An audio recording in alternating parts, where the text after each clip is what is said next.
Hello दोस्तों, आज मैं स्टोरी सुनाना चाहता हूँ गांव में रहने वाले एक लड़के की जिसका नाम होता है निवित। निवित एक ऐसा लड़का होता है जिसे पढ़ाई का शौक होता है और क्रिकेट खेलने का काफ़ी शौक होता है। वो गांव में सभी दूसरे लड़कों से मिलना, ज़्यादा दोस्तों के साथ रहना घूमना उसे पसंद नहीं होता है। उसे सिर्फ पसंद होता है तो या तो क्रिकेट खेलना या अपनी पढ़ाई करना। वो सुबह कॉलेज जाता और शाम को घर आता और 1-2 घंटे भले ही वो दोस्तों के साथ नहीं बिताता, लेकिन उसको क्रिकेट का इतना शौक था, वो रोज़ क्रिकेट खेला करता था शाम को 1 से 2 घंटे। और वो अपने घर आके अपनी पढ़ाई करता और अपने हाल में मस्त रहता था। वो ज़्यादा लोगों से मिलना जुलना, लोगों के प्रति भावना ज़्यादा नहीं रखता था। वो बहुत इंट्रोवर्ट टाइप का था, क्योंकि वो जानता था कि लाइफ में जो भी है ये सब कुछ टाइम पास है। जो हमारा एम है, अगर हमारा कुछ एम होगा तो हमारा एम ही हमारे लिए सब कुछ होगा। तो ऐसा ही टाइम चल रहा था गर्मी का, मई और जून का। तब बहुत गर्मी थी और उस टाइम टूर्नामेंट्स का टाइम चल रहा था और वो क्रिकेट के हर एक टूर्नामेंट में भाग लेता था उसके गांव की टीम से, और वो खेलता था और वो खेलने में काफ़ी अच्छा प्लेयर था। तो एक बार की बात है, जब टाइम था जून 2022 का, तब वो काफ़ी टूर्नामेंट में व्यस्त था और टूर्नामेंट उसके काफ़ी चल रहे थे। तो वो मैच, जो एक दिन का मैच था जून 2022 में, वो उसके लिए, वो लाइफ का उसे टर्निंग पॉइंट मानता है। उस दिन क्या होता है कि वो क्रिकेट खेलने जाता है पास के गांव में और काफ़ी अच्छे से क्रिकेट खेलता है और उस दिन वो काफ़ी 50-60 रन बना देता है। ऐसा तो वो फेमस होता ही है, सब लोग उसे जानते हैं, लेकिन उस दिन के मैच के बाद से उसे सब लोग ज़्यादा जानने लगे कि ये तो बहुत अच्छा खिलाड़ी, काफ़ी अच्छा खेलता है, और सभी लोग उसे जानने लगे कि ये बहुत अच्छा प्लेयर है। उसके बाद वहीं पर वो एक लड़की से मिलता है जिसका नाम होता है रिवा। वहाँ वो एक लड़की को देखता है। ऐसे दिखने में तो वो लड़की ज़्यादा खूबसूरत नहीं होती है, नॉर्मल सी होती है, लेकिन वो उसे देखता है और उसके बारे में पता करता है कि आखिर ये लड़की कौन है। और वो उस लड़की को रिक्वेस्ट भेजता है और वो लड़की उसकी रिक्वेस्ट ले लेती है। वो लड़की ज़ीरो पोस्टिंग वाली होती है रिवा। वो ज़्यादा कुछ पोस्ट नहीं करती अपने बारे में, ज़्यादा कुछ बताती नहीं है और उसके भी ज़्यादा फ्रेंड नहीं होते। उसका और निवित का स्वभाव एक जैसा ही होता है। रिवा भी काफ़ी इंट्रोवर्ट होती है, ज़ीरो पोस्टिंग वाली होती है और वो भी अपनी पढ़ाई में और अपने हाल में मस्त रहती है। ज़्यादा लोगों से मिलना जुलना वो कुछ करती नहीं है। तो आजकल तो क्या होता है कि कोई अगर इंसान हमें पसंद आ जाता है या फिर किसी से दोस्ती करनी होती है, तो सीधा हम इंस्टाग्राम पे उसका नाम पता चल गया, सीधा उसको रिक्वेस्ट भेज सकते हैं। पहले तो किसी से कहलवाना पड़ता था, लेकिन अब ऐसा नहीं, अब तो सीधा रिक्वेस्ट भेजी और डायरेक्टली बात हो सकती है। तो ऐसा ही निविड ने भी किया और जो रिक्वेस्ट भेजी, दोनों की दोस्ती हुई, दोनों आपस में बात करने लगे मैसेजेस में, और दोनों की काफ़ी अच्छी दोस्ती हुई। उनकी दोस्ती होने का ज़्यादा रीज़न तो यही था कि दोनों का स्वभाव एक जैसा था। दोनों अपने हाल में मस्त रहते थे और ज़्यादा लोगों से मिलना नहीं, इंट्रोवर्ट टाइप के थे, तो दोनों की दोस्ती काफ़ी अच्छी होने लगी। और उसके बाद से निविद भी सारे मैच खेलने जाता था और अच्छे मैच खेलता था और टूर्नामेंट्स में पार्टिसिपेट करता था। और भी उसके बाद से निविड का तो एक बोलबाला ही अलग हो गया कि वो बहुत अच्छा क्रिकेट खेलने लगा, क्योंकि उस पर जो फितूर होता है वो रिवा का सवार हो जाता है उस दिन के बाद से, उस जून 2022 के मैच के बाद से। और फिर ऐसे ही काफ़ी दोनों अच्छे दोस्त बन जाते, दोनों एक दूसरे को अच्छे तरीके से जानते और धीरे धीरे उनकी दोस्ती आगे बढ़ती है। और ऐसे ही 2-3 महीने का टाइम जब गुजर जाता है और फिर टाइम जब आता है सितंबर 2022 का, तब हम भी अगर किसी से बात करते तो हमें पता हो ही जाता है कि सामने वाला हमारे लिए क्या फ़ील कर रहा है और हम सामने वाले के लिए क्या फ़ील कर रहे हैं। हमारी दोस्ती कहाँ तक जाएगी, ये हमारे बात करने से, एक दूसरे की केयर करने से ही पता चल जाता है। उनकी दोस्ती तो गहरी हो ही गई। फिर निविड ने किया रिवा को प्रपोज़ किया तो रिवा ने हाय कहा, क्योंकि रिवा जानती थी कि ऐसा लड़का जो मुझे समझे और मैं भी उसे समझूं, और हमारी सोसाइटी में, आसपास के गांव में ऐसा लड़का मिलना जो लॉयल हो, जो समझे, जो रेस्पेक्ट करे और फालतू की बातें नहीं करे और अच्छा रिश्ता निभाए, ऐसा लड़का तो निविद ही हो सकता है। ऐसा करके रिवा भी हाई कहती है और रिवा और निविद दोनों रिलेशनशिप में आ जाते हैं। रिलेशनशिप में आने के बाद में काफ़ी वो बातें करते हैं, जैसा रिलेशनशिप में होता है कि रात रात भर बातें होती हैं और दिन में भी बातें होती है। और वो निविद के पास के गांव में रहती थी और निविद जब भी उस गांव में जाता था तो बहुत तैयार होकर ही जाता था, तैयार होकर जाता था उस गांव में कि कहीं रीवा दिख जाए, ऐसा सोच के वो तैयार होकर, अक्सर होता ही है प्यार में, तो वो वहाँ जाता था। और अब तो वो अच्छा क्रिकेट खेलता था और सब लोग उसे पहचानते ही थे, तो उस गांव में भी उसे सब लोग अच्छे से जानने लगे।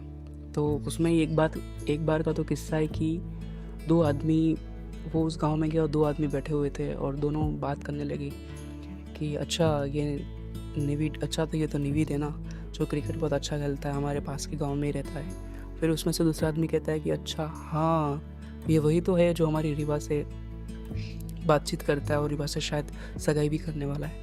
और निविद तो वो बात सुन लेता है और वो वहाँ से चौंक के एकदम वहाँ से चला जाता है। तो एक्चुअली क्या होता है कि सब लोगों को धीरे धीरे पता चलने लग जाता है कि ये दोनों आपस में मिलते जुलते बातें करते, तो पता धीरे धीरे चलने लगता है और फैमिलीज़ को भी पता चल जाता है कि ये लोग आपस में बातचीत करने लगे। तो रीवा जो होती है वो उसके फैमिली वाले काफ़ी स्ट्रिक्ट होते हैं और रीवा भी अपनी फैमिली वालों की बहुत रेस्पेक्ट करती है। अगर उन्होंने फ़ोन भी दिया है तो विश्वास से दिया है। तो रीवा जो होती है, निविड कॉलेज में पढ़ रहा होता है, निविड की एज होती है 19 या 20 और रीवा की भी कुछ एज होगी 18 समथिंग। और रीवा अपनी फैमिली वाले की बहुत रेस्पेक्ट करती है। और निविड जो होता है, निविड एक बार क्या होता है कि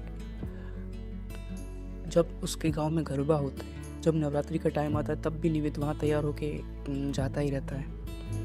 तो एक बार क्या होता है कि वो ऐसे ही रात भर बातें कर रहे होते हैं और अचानक से जो रीवा रिप्लाई करना बंद कर देती है। तो निविद घबरा जाता है कि एक्चुअल में क्या हुआ होगा, किसी ने रात को 1 बजे क्या हुआ, किसी ने फ़ोन ले लिया या फिर बिल्कुल से रिप्लाई बंद हो गया, आखिर क्या बात होगी। तो निविद घबरा सा जाता है और उसे 2-3 दिन तक रिप्लाई नहीं आता है और निविद बहुत घबराया हुआ सा रहता है कि एक्चुअल में क्या हो गया।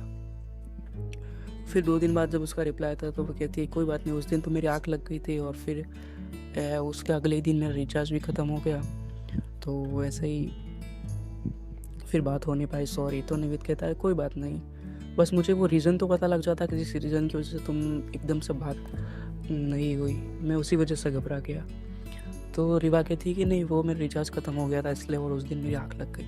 तो रीवा कहती कि ऐसा ऐसा मेरे साथ हुआ। तो फिर निविद कहता है कि कोई बात नहीं, होता है, थकान से आँख लग जाती है, ऐसा नवरात्रि में हम थक ही जाते हैं। और फिर ऐसा करते करते उनकी रिलेशनशिप 1 साल तक चलती है और टाइम आता है अक्टूबर 2023 का, यानी कि उनको बात करते करते काफ़ी टाइम हो जाता है, 1.5 साल जितना उनको बात करते करते हो जाता है।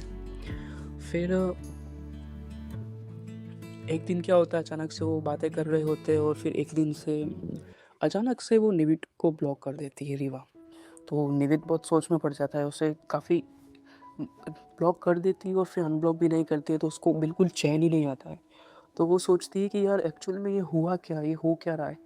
तो निविद को तो बिल्कुल चैन ही नहीं आता 1 महीने तक। वो अपने गाँव में दोस्त को भी, जो उसका एक बेस्ट फ्रेंड होता है, उसको सारी बात बता देता है कि ऐसा ऐसा है, मैं रिलेशनशिप में हूँ। ऐसा तो गाँव में कोई समझता नहीं था, लेकिन उसका जो एक फ्रेंड था वो उसकी सारी फीलिंग समझता था और वो उसे बता देता था कि ऐसी ऐसी बात है और मेरे साथ ऐसा हुआ है। तो वो अपनी जो फीलिंग थी वो अपने फ्रेंड को बताता था नीरव। और फिर निविड जो होता है काफ़ी परेशान रहता है। निविड सोचता है कि आखिर क्या बात हुई, वो रीज़न तो मुझे पता चल जाता है कि उसने अचानक से मुझे ब्लॉक क्यों कर दिया, आखिर हुआ क्या। तो फिर वो पता चलता नहीं और वो उसकी फ्रेंड से भी निविड नहीं पूछता है कि आखिर क्या हो, रीवा ने बात करना क्यों बंद कर दी। सब लोग जानते तो थे आपस में, लेकिन वो फिर भी नहीं पूछता था क्योंकि वो सोचता था कि मेरी वजह से किसी की डिसरेस्पेक्ट हो, ये मुझे अच्छा नहीं लगेगा, इसलिए वो नहीं पूछता। तो वो अपने आप में ही उसकी यादों में ही रहता था। और बिल्कुल ब्लॉक करने के बाद में बिल्कुल इंस्टाग्राम यूज़र बन गया, वो उसको अपना सब कुछ मानता था। और निविड उसके लिए एकदम इंस्टाग्राम यूज़र बन गया था। तो निविड को काफ़ी बुरा लगा, उसको काफ़ी दुख पहुंचा पहले तो। फिर वो उसकी यादों में जीना सीख गया कि कोई बात नहीं, अब बात नहीं होती है तो कोई रीज़न होगा, लेकिन मैं तो जानता हूँ कि वो किस टाइप की लड़की है। उसको मेरे टाइप का लड़का तो इस पूरी सोसाइटी में, आसपास के गांव में कहीं मिल ही नहीं सकता है, क्योंकि मैं उसे अच्छे से जानता हूँ। वो इंट्रोवर्ट है और वो जिस टाइप की लड़की है, वो ज़ीरो पोस्टिंग टाइप की लड़की है, वो जिस तरह की वो लड़की है उसको मेरे सिवा कोई समझ नहीं सकता है। और इस सोसाइटी में ऐसा लड़का लॉयल और इतनी फीलिंग वाला तो कोई मिल ही नहीं सकता है जिसके मन में कोई गलत भावना नहीं हो। ऐसा तो लड़का मैं ही हो सकता हूँ और मेरी नज़र में भी ऐसे लड़के सिर्फ वो ही है। तो निवित को ये बहुत विश्वास था। और फिर वो निवित के वॉलपेपर पे भी वही थी, एक ज़ूमिश करके फ़ोटो था और वहाँ रीवा का ही फ़ोटो था। और फिर ऐसे टाइम आगे बढ़ता रहता है और 2023 में जब सितंबर में उनकी बात ख़त्म हुई, अक्टूबर में ब्लॉक कर दिया अचानक से। उसके बाद में 2-3 महीनों तक बात नहीं हुई और जब 2024 आया तो उसने सोचा कि काश इस साल तो वो मुझसे बात करेगी। तो ऐसे ही निवित जो होता है बहुत वेट करता है और फिर निवित कहता है कि जुलाई में मेरा बर्थडे आ रहा है, तो अब मैं ये वेट करूँगा कि वो जुलाई में मुझे विश करती है कि नहीं करती है। अगर उसने मुझे जुलाई में विश कर लिया तो मैं समझ जाऊँगा कि उसके मन में अभी भी मेरे लिए फीलिंग्स है। अगर बर्थडे याद है तो इंसान याद होगा और सारी फीलिंग्स याद होगी। मैंने तो अपना बेस्ट दिया है, मैंने तो प्यार किया है ना, उसने ब्लॉक कर दिया तो क्या हुआ। और उसने भी किसी वजह से ब्लॉक नहीं किया, उसने भी मुझसे कोई नाराज़गी नहीं है, कोई वजह होगी शायद फैमिली वालों की बात या मालूम नहीं, लेकिन शायद उसे गलत लगा होगा या उसके पेरेंट्स ने उसको कुछ कहा होगा इस वजह से, मालूम नहीं। पर कोई भी वजह होगी लेकिन वो प्यार तो सच्चा करती थी और वो वेट करता है। तो सोचो दोस्तों, आज के टाइम में ऐसा 10-10 महीने तक वेट करना है कि मेरा बर्थडे आएगा। लोग 1-2 महीनों में अब पूरा इंसान ही बदल देते, फीलिंग बदल देते। उस ज़माने में आज निविड ने इतना वेट किया कि मेरा बर्थडे आए और वो बर्थडे पे उसका विश आएगा। ये सोचना भी, ऐसा मानना भी, ऐसा एज्यूम करना, ऐसी होप रखना भी आज के ज़माने में बहुत रिस्पेक्टफुल बात है।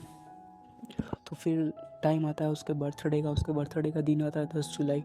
सारा दिन निकल जाता है लेकिन वो होप नहीं छोड़ता है कि विश तो उसका आएगा ही आएगा। तो ऐसा करके वो वेट करता है और जब शाम का वक्त आता है, शाम को रात हो जाती है, 8 बज जाती है, फिर उसकी बहन की आईडी से विश आता है कि हैप्पी बर्थडे। तो उसे पता चल जाता है कि अच्छा, उसको मैं याद तो हूँ ज़रूर, उस बहन को तो कैसे याद होगा मेरा बर्थडे। हालांकि मैंने सारी स्टोरीज़ रखी है तो उसने देख लिया होगा, लेकिन बट उसने डायरेक्टली बहन तो फॉलो करती ही नहीं थी। तो बहन के अकाउंट से विश आएगी हैप्पी बर्थडे, इसका मतलब उसको याद है। और नीरव को ये विश्वास था कि वो विश ज़रूर करेगी और वो प्यार भी करती है और वो फीलिंग उसके मन में आज भी है, क्योंकि साल 1.5 साल से उसको मैंने इतना समझा है, वो भूल तो नहीं सकती, ये मैं जानता हूँ। और उस टाइप की लड़की नहीं है कि वो किसी और से बात करे और किसी और से टाइम पास करे। उसकी फैमिली की वजह से ही उसने शायद बात करना बंद कर दी, ये उसने अज्यूम कर लिया। और ये जो नीरव की सारी निविड की जो सारी फीलिंग्स थी वो अपने फ्रेंड नीरव को बताता रहता था कि भाई ऐसी ऐसी बात है, ऐसी ऐसी फीलिंग्स है। और वही उसका एक दोस्त था जो सारी बातें समझता था और वो बताता था कि ये मुझे उस पर होप है, और वो उसी की फीलिंग्स में जीता था। वो भी है, साथ है या नहीं, रिलेशनशिप में है या नहीं है, बात करते या नहीं। बात नहीं करते करते भी 1 साल भर हो गया, लेकिन वो उसी की फीलिंग्स में जीता था और उसी का वो हमेशा वेट करता था कि कभी ना कभी तो उससे बात होगी। शायद आगे चल के क्या पता सगाई की भी बात हो, तो मालूम नहीं, लेकिन विश्वास और मतलब जो फीलिंग्स है वो सारी उसी के लिए रखता था। जो 1-1.5 साल उसने बात की थी वो उसी फीलिंग्स में अपनी बाकी बाकी के साल 1.5 साल जीने लगा, जिया और उसी फीलिंग्स में वो रहा। सो दोस्तों, ये थी हमारी स्टोरी। हर स्टोरीज़ का कोई एंड नहीं होता है, कि फिक्स्ड नहीं होता है कि क्या चीज़ होने ही वाली है, बट ये एक स्टोरी है कि ऐसा ऐसा हुआ।